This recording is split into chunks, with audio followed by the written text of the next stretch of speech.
Having merged a failing colony into one of our other colonies, it was time to talk the bees into consolidating down the resources that were in the other hive. Believe it or not, there is actually a way that this can be done.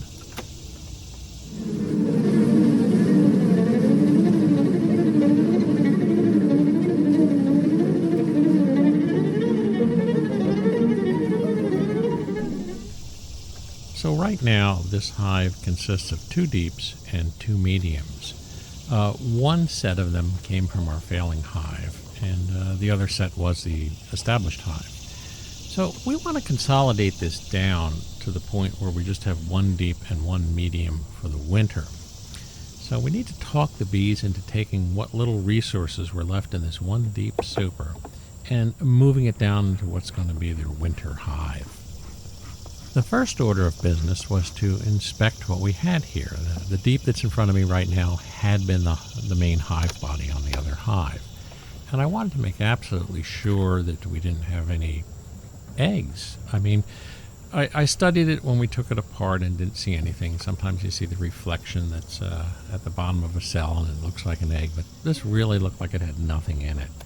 But, we revisit it and see if anything was growing in there and, whether I had made a mistake. First step here is we're going to take the 2 honey supers, which are both packed, and we're going to put them on top of the primary hive body. That stack's going to stay that way for a while. As we get close to winter, I'll take the 1 honey super and redistribute that into some of the colonies that are a little shy on honey. So I want to take the frames out of this hive and shake the bees off of them.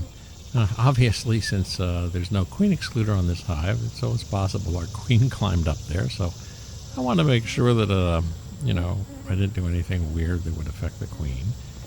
And that required me to take a look at all of the frames and make sure that nothing was going on up there of interest. I set the hive body back on top of the stack so it can serve as a funnel as I shake the bees off so that we're not dumping bees onto the ground. Now, as I mentioned before, there is a trick to getting bees to moving resources from the top down to the bottom, and here's what that trick is. As long as there is no brood in the cells, if you put a space between a super and the rest of the hive and put a couple of inner covers between the two, the bees will view this as something that is outside of their own hive. So what happens is they will come up to the top and they will rob what they think is honey that's outside of their hive and pollen that's outside their hive and bring it down into the hive proper. This is actually the same technique that is used after honey extraction to get them to clean out the empty comb before you put it into storage. You'll extract the honey from the frames, and then you'll put the extracted frames back in a super, put an inner cover on the hive, and then set that super on top of the inner cover, and the bees will go up there and clean the residue honey out and take it downstairs. So I'll leave this deep hive body on top of the stack for about a week or so, and hopefully during that period of time they'll clean most of everything out. You can't put resources into storage, otherwise it'll just be eaten up by wax moths and whatever. Unfortunately, there's always wax moth eggs and things like that in the hive, so even if you try to seal things up, they'll still hatch out and start ripping apart the comb. So you want the comb as dry as possible before you put it into storage.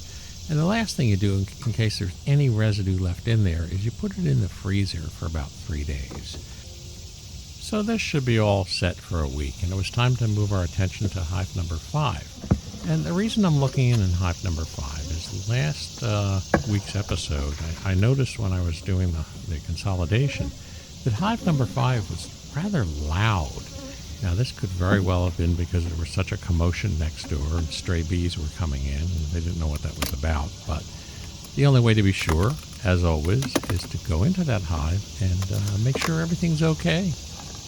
This year we've had, for some odd reason, a lot of queen issues. So, they had gotten their act together after being queenless for a little bit. And as far as I knew, everything was okay. And I certainly was not expecting to go in there and find anything any different. But considering everything, well, was time to take a look. All right. So this hive was a little noisy when I was in number 6 the other day. So I just want to take a peek in here. But there's brood. I'm not going to do a deep inspection. It's still hot as can be out. I wanted to make sure that we were seeing brood. So we'll let these guys get back to business without disturbing them anymore. Lots of rain followed by baking sunshine equals one thing: very high humidity. Since we were out in the park, I'm also going to take a look at number 7.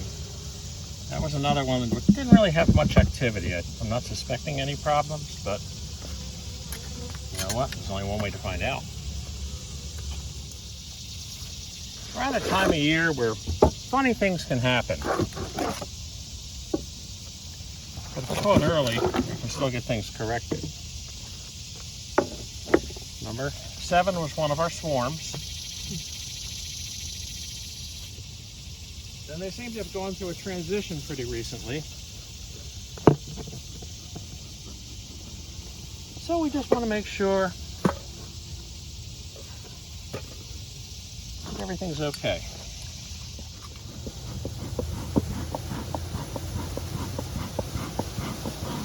Oh, there's a little wax moth hiding up there. They've never really done too much with the upper super. I'm going to be able to consolidate some of the frames of honey from the hive I just took apart onto this one to build that up a little bit, but we got to check downstairs. There's some honey collection up here, but mainly empty frames.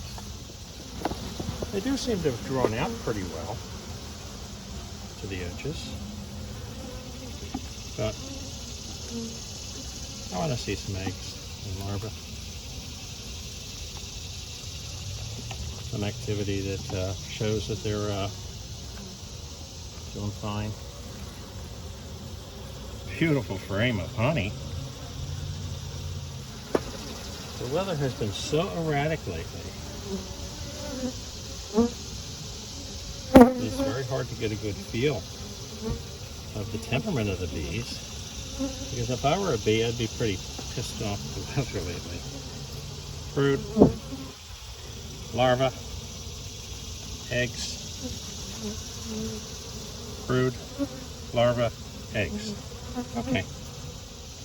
This hive, as long as it keeps building along these lines, will do fine.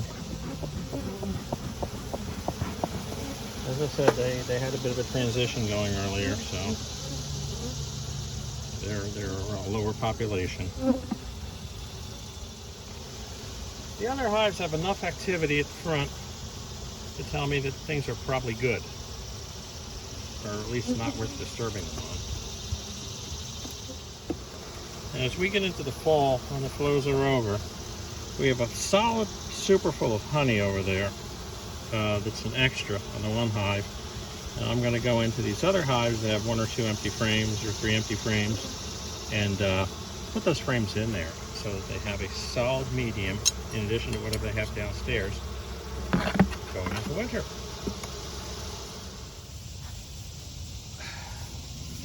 So again, from another hot day at Buzz Park, we bid you adieu. And again, remember, like and subscribe. I mean, honestly, it's really a nice thing to see that the videos are being watched and maybe someone out there is being helped, and maybe the word is out there and a few people might look at this and go, beekeeping, that's fun, I want to try that. And that's the whole point of this, to get people involved in raising honeybees and to see what we're doing and how our adventure has been. Our own bee hasn't been around this much this year. She had a couple of operations. She lives at a distance, but we'll get her out here yet. She's still very interested. It's just a matter of timing. In any case, once again, goodbye from Buzz Park.